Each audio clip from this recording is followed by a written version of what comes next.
Hey, what's up guys? It's Nathan here. Today I want to show you the simple way that I put together chord progressions. Now, being a self-taught musician and, doing this in just a few years, I did study music theory, but, I didn't go that deep into it, and there were times where I was like grossly inefficient at putting together chord progressions, and other times they would just kind of come together pretty quick. And so over time, I basically figured out a really simple formula to put together chord progressions repeatedly and consistently. So what today is going to be is just a really simple crash course on scales and then the types of chord progressions that you can do. So just an intro to that if you're familiar with those, and you can move on to the second part of this series where I'm going to show you how I modulate chord progressions, and that's where I'm going to demonstrate augmented chords, inverted chords, suspended chords, and that kind of stuff, and 4-note chords and maybe 5-note chords. So if you'd like to get a feel for how I put these things together today, just sit with me here and I'm going to show you. So diving in, we're actually going to start by pulling up our piano roll here, because you're a music producer or a future music producer or a computer music producer, which means that you don't need to play your melodies out. Sometimes I do it, but I'm not like the best piano player, so I tend to just kind of squirrel them in or scribble them in. And so what we're going to do is we're going to pull up our C major chord. Now, in order to make a chord progression, you have to understand what a scale is. Now, in all likelihood, you probably know what that is, but I'm going to give you a quick little rundown. So a scale is made up of 7 notes. It goes, in C major, you go C, D, E, F, G, A, B, and then it starts over again at C. Those are the 7 notes, or rather, these are the 7 notes of your chord, all the white notes, very easy to play. If you're not sure what to do, just play the white notes on the keyboard. So when it comes to building a chord progression, you have some very basic, tried and true chord progressions. Now, this is a great starting point if you're not really good at playing. You just kind of pump one of these out, and then you can do the modulation phase of my process, and that will allow you to create something more complicated. So when it comes to a chord progression, or a chord for that matter, you need to know that in a chord, we're going to start with the basic C chord in our C major scale, and the basic C chord has what's called your first, your third, and your fifth note in it. And you want to remember that your first, your third, and your fifth is the standard for all basic chords. And that's important because the reason they're called your first, your third, and your fifth is because if you look here at our scale, C is your first note, then you have D is your second, E is your third, hence why it's called your third. You skip your fourth, and then G is your fifth. So taking that concept, if I wanted to, make a third chord in our scale, what I would do is I would go up to our third note, which is E, map that out. Then from here, since this is our first, you skip the second, and then you put another note down at your third, and then you skip the fourth at A, and then you put down another one at your fifth. And there we go. We have our first chord and our third chord of our scale. And so let's listen to those. Pretty cool, pretty standard, very simple. And so moving forward, a really standard chord progression is what's called your first, your third, and your fifth. Now, in any chord progression, your fifth chord is going to be the most important chord in your progression. It's where all the tension is building up from your first to your third, and then it completes at your fifth. And so a really standard chord progression is it goes your first, your third, your fifth, and then back to your third right here. And so let's listen to it now.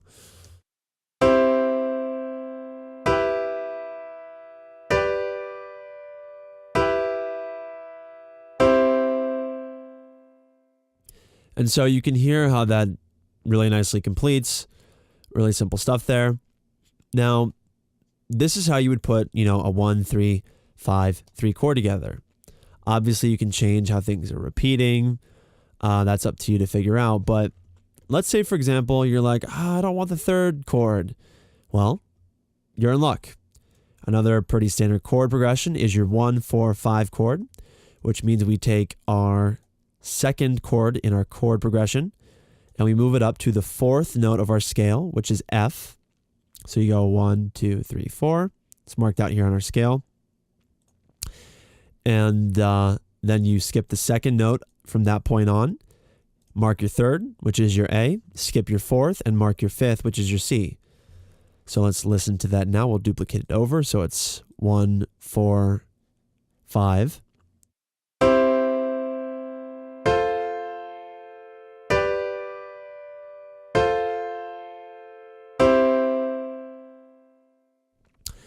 So that's a really standard progression right there. Another one of those. Really easy to do. Now, the last chord progression that you will want to learn is what I call the 1, 7, 6, 7 chord progression. Now, I keep repeating the second and the fourth just because for demonstration that's really useful.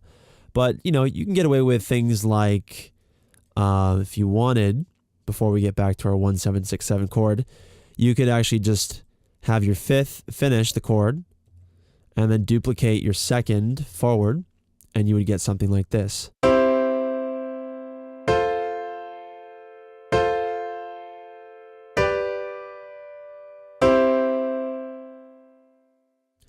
And so you get a different chord out of that. Obviously, you can change the ordering of your chords. I personally am not a big fan of what I just did there. But, if you need that, if you want to do something that's a little more elaborate, elaborate, you could do that.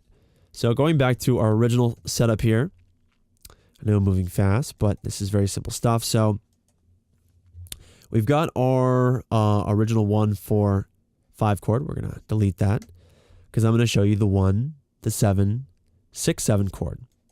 So we have our first chord here, which is our 1 chord. And then we want to do a 7 chord, which goes like this. And then we map this out. And I think that's wrong, actually. And then we just take our second and we duplicate it. And let's listen.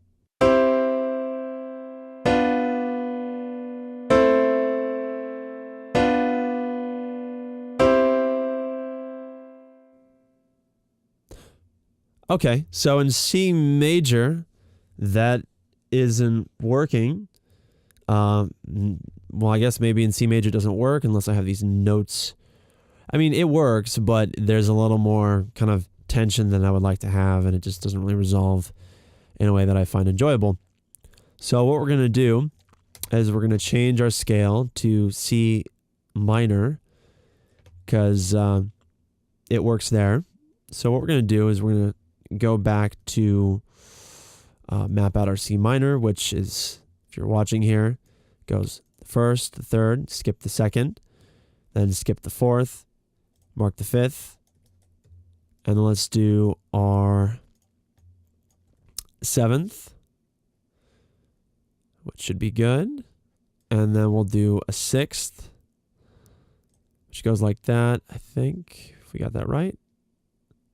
So notice I'm just following the markings here because I'm not like the best player sometimes. So I just do this and it works out really well. And then we just take our second and we duplicate it.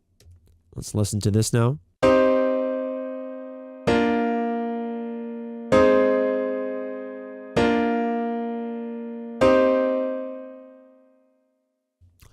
So it works in C minor. At least it has more openness and just completeness in C minor. In C major, your 1, 7, 6, 7 doesn't work. And, obviously in different keys, different chord progressions will sound better to you because it's purely subjective.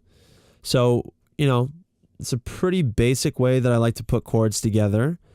If you guys want to stick with me here, in the next part of our tutorial, I'm going to be showing you how I would modulate and kind of add more elaborateness to this progression so that it's not so, basic, and all those really classically composed pianists out there will be like, oh, right, he's just using a really basic chord there. Ah, pleb, we don't want to listen to your music. So I'm going to show you how to take all this and maybe add a fourth note to it, move some notes around, but still keep the same basic structure that you started with, and using that as a framework, it will allow you to kind of know where you're at and then still continue to create a cohesive chord progression. So if you want to, watch that, stick with me here and watch the next one.